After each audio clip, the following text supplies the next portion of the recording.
Fala aí, pessoal, tudo bem com vocês?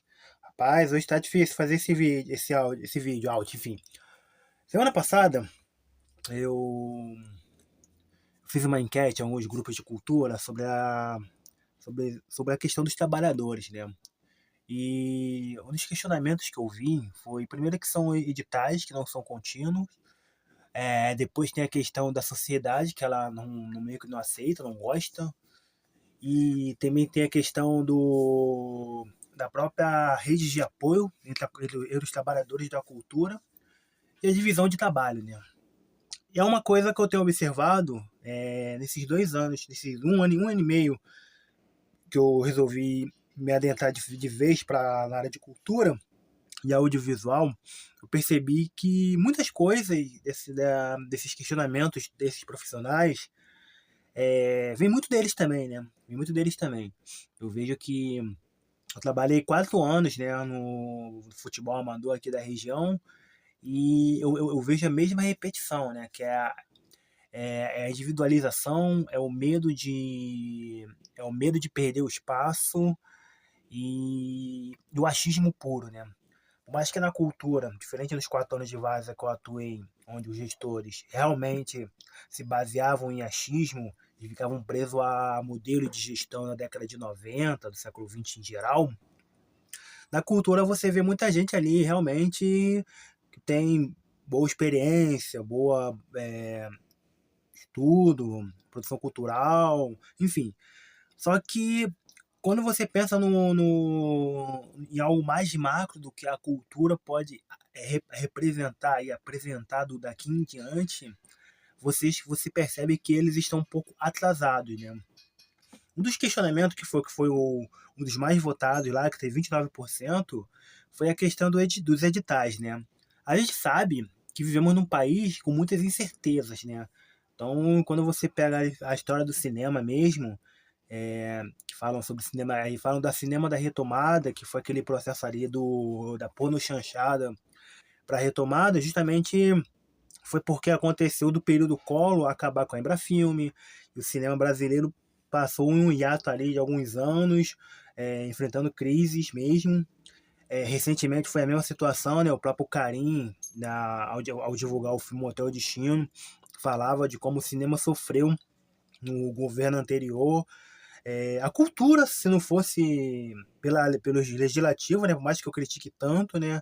Ia sofrer muito, porque não tinha Ministério da Cultura, não tinha Ministério da Cultura, e na pandemia, se não fosse o Congresso lá com as leis do Aldir Blanc, Paulo Gustavo, a cultura ia para se reestruturar na pós-pandemia, ia passar por um sofrimento, né? Porque ficaria preso à Lei Rouanet, e a Lei Rouanet ela tem muitos problemas, né? Então, assim, não é um pensamento de militante, não, mas é, quem sabe quem é da cultura sabe que eu estou falando sobre a Lei Rouanet. Não é um fomento com muita facilidade de se adquirir, porque você é um fomento indireto, né, que você precisa ter aprovação, depois você precisa captar, e captar não é uma coisa fácil, você precisa elaborar um projeto.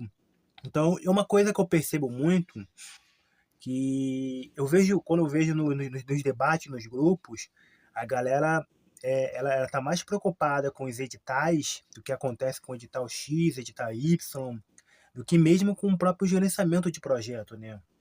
A gente sabe que os editais, o que os editais pedem? Coisas que sejam de uma forma permanente, que possa, como posso dizer, influenciar dentro de um território, de uma região, você gerar cultura para essas pessoas, né? E eu vejo que eu não vejo a galera debater sobre isso, né? Então, assim, você vê até haver alguns cursos falando sobre essa questão de território, de acessibilidade, mas isso eu não vejo sendo debatendo, pelo menos nos grupos que eu participo, não são muitos, né? Mas são uns 10 grupos, ou mais, 10, 15 grupos que eu participo, eu não vejo esse debate. Eu vejo a galera debatendo duas coisas, ou a preocupação com a inteligência artificial, justamente pela questão de como é que vai ser lido esses editais, como é que vai influenciar, ou os próprios editais, né?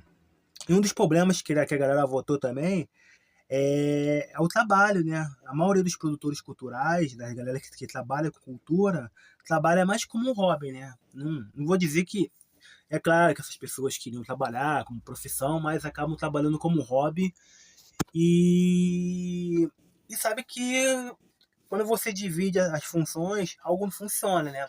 Você vê isso até no próprio Shark Tank, né? Os tubarões falavam, né, cara, não adianta, ou você se dedica 100% no teu projeto, ou você é CLT, ou é funcionário público. Assim, é claro que dá para entender que a realidade de cada um é, é a realidade de cada um, então assim, mas para um projeto de excelência dar certo, é preciso você é preciso você dar uma prioridade a isso, né? E uma coisa que eu percebi, eu trabalhei nesses 4 anos que eu trabalhei em futebol de várzea, quem geria esses campeonatos, quem gere os times, não são pessoas que estão ali 100% abraçado ao projeto. Os caras estão com 2, 3 empregos, então, assim, eles só ficam preocupados com o período lá do campeonato, 3, 4 meses, e fica um ano. E futebol de várzea, que é um bagulho que é uma questão de território, você precisa ter um trabalho contínuo. Isso o próprio Gabriel Davi falava antes de assumir a presidência, ele falava de como funcionava a Liesa e as próprias escolas de samba. Parecia que o carnaval só acontecia realmente no período de carnaval, que é dezembro a fevereiro. E não é. Hoje você vê as escolas, a própria liga, com a gestão dele, que é um cara que vem da área da cultura, que vem do ambiente de cultura não, de eventos, ele repaginou, mesmo que a galera não concorde por alguns métodos que só quem é dentro da cultura e de eventos, que trabalha com Rock in Rio e desse mesmo patamar, entende que o que ele está fazendo é uma coisa que a gente chama de posicionamento de marca, né? Então a galera mais tradicionalista, mais essa questão de território, de religiosidade, acaba meio que ficando, como posso dizer, receoso do que o carnaval possa virar algo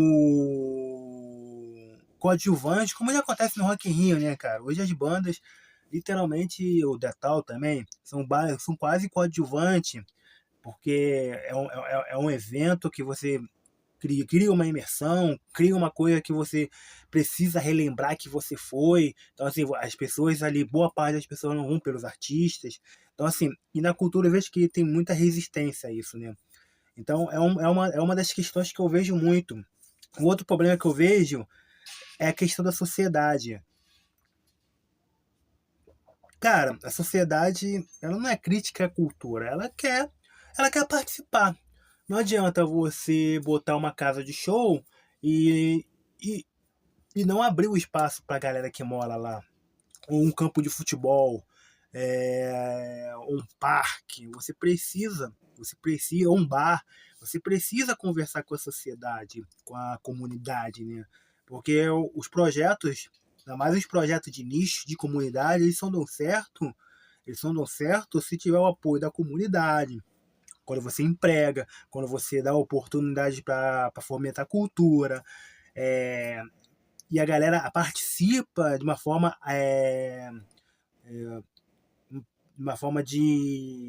caraca, de forma participativa. Eu sou de texto, então é isso mesmo. Então você percebe uma coisa que você é um exemplo aí da Gigóia, o Largo da Prainha, a comunidade lá, o Nós do Morro, a Voz da Comunidade, que esse final de semana teve a festa junina, a Redes da Maré. Então, assim, você vê diversos projetos de comunidade que mudou a realidade daquela comunidade. Né? Turismo, gera emprego, gera oportunidades, gastronomia, as pessoas passam a querer ficar na região.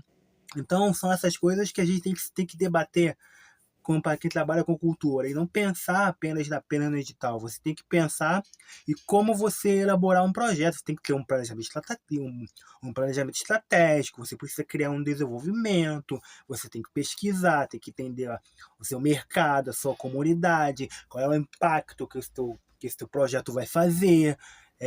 quais as suas consequências e como esse projeto vai escalonar, em quanto tempo você pode tentar fazer algo maior. Porque assim, esses projetos que eu citei não foi da noite para o dia. Então, assim, por mais que eles ainda sejam dependentes do Estado, com editais, com algumas coisas, eles conseguem caminhar com a própria perna, porque eles têm o comércio local apoiando, porque se você traz gente para essas comunidades, você vai gerar emprego, você vai gerar, a economia vai girar. Então, para o empresário local investir num evento cultural, não vai ser um prejuízo porque ele sabe que ele vai ganhar dinheiro naquele dia, porque vai entrar turista, a comunidade vai investir, vai gastar. Então são coisas que você precisa pensar. Então o que eu vejo muito dentro da galera de cultura, principalmente em áreas mais periféricas, é muita dependência dos editais e pouco gerenciamento e pouca rede de apoio. Aí eu, como falei, tentei falar no áudio anterior, a questão da galera de hambúrguer de São Paulo, das hamburguerias, que fez um trabalho de coletivo, é, o hambúrguer perfeito, guia do hambúrguer, os caras, Burger Tour, fizeram do hambúrguer ser o lanche mais vendido no iFood, na pesquisa que fizeram em 2023, 2024, porque assim, é uma coisa de coletividade, não é uma coisa de competitividade, é um ajudando o outro, é um indicando o design para o outro, o videomaker para o outro. Às vezes você pega um cara que sei lá, você pega um cara que trabalha que faz o lanche lá, você dá a oportunidade para o cara abrir uma filial, ou às vezes esse cara quer abrir uma nova hamburgueria e o cara vai lá, apoia. O Luiz Soares falou sobre isso, né? No Roda Viva, na Campanha das Letras, sobre os editores que passaram pela Campanha das Letras, criou outras editoras, Autêntica, Todavia. Então, assim, é uma coisa que a gente precisa entender. Uma coisa que ouço falar muito, que eu concordo, você tem que estar com pessoas que sejam do mesmo nível ou maior de conhecimento que o seu, que venha para somar. Não adianta você achar que essa pessoa vai roubar o teu lugar, você dispensar, e ter pessoas que só estão ali por dinheiro para ganhar um stream, mas não estão pensando no projeto. Foi o que aconteceu nos 2 campeonatos que eu participava. Eles me dispensaram para colocar pessoas que estavam ali para ganhar um extra, para ganhar dinheiro, eu não estava pensando no projeto. Então, assim, se tiver a primeira oportunidade, eles vão sair, ponto final. Então, é uma coisa que eu vejo muito dentro da cultura também. A gente precisa criar uma rede de apoio de verdade. É um apoio de verdade que a gente precisa mapear todos os profissionais, dar oportunidade para novos profissionais. A gente tem que parar com essa mania de exigir faculdade, de exigir portfólio. A gente tem que parar com esse processo de século XX, que é baseado no papel, que é baseado no diploma. Ouça o que ele pode apresentar. O próprio CEO do LinkedIn falou, a gente vai chegar numa situação que as pessoas elas querem ouvir soluções de problemas. Soluções de problemas. Elas querem, tipo assim, em que você pode me ajudar? Em que você pode me ajudar? Não no que você já fez no passado, seu portfólio, sua formação.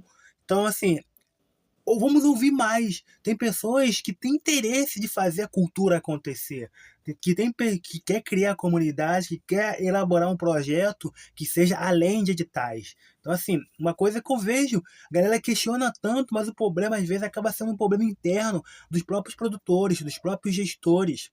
E a gente acaba caminhando por algo que se torna repetitivo, que já dura muito tempo, e só quem dá certo são pessoas que realmente têm ideias, pensam em inovação, em conteúdo, em comunicação, em pesquisa, em desenvolvimento, em planejamento estratégico. Então, assim, são essas pessoas que vão conseguir. Veja o Kleber. O Kleber era um crítico de cinema, depois ele virou dono de cinema e hoje é um dos maiores, talvez é um dos maiores diretores que tem entrada fora do país. Ele criou uma nova cultura ali junto com o carinho do cinema nordestino, que já vem de outras pessoas. Então, assim, são pessoas que pensam fora da caixinha. É isso que eu falo. A gente precisa pensar muito. Tem que parar. de ficar culpando a inteligência artificial, culpando o governo, a prefeitura, o presidente, o Estado, porque o edital exige isso, não tem continuidade, porque o projeto, quem faz é a gente. Quem faz é a gente. O Estado, ele está ali para dar o pontapé. Agora cabe a nós a gente seguir com nossos próprios passos e não ficar eternamente preso, porque aí, num país com tanta incerteza como o nosso, a gente vai acabar virando folclore, entendeu? É isso. Abraço, tamo junto e até a próxima.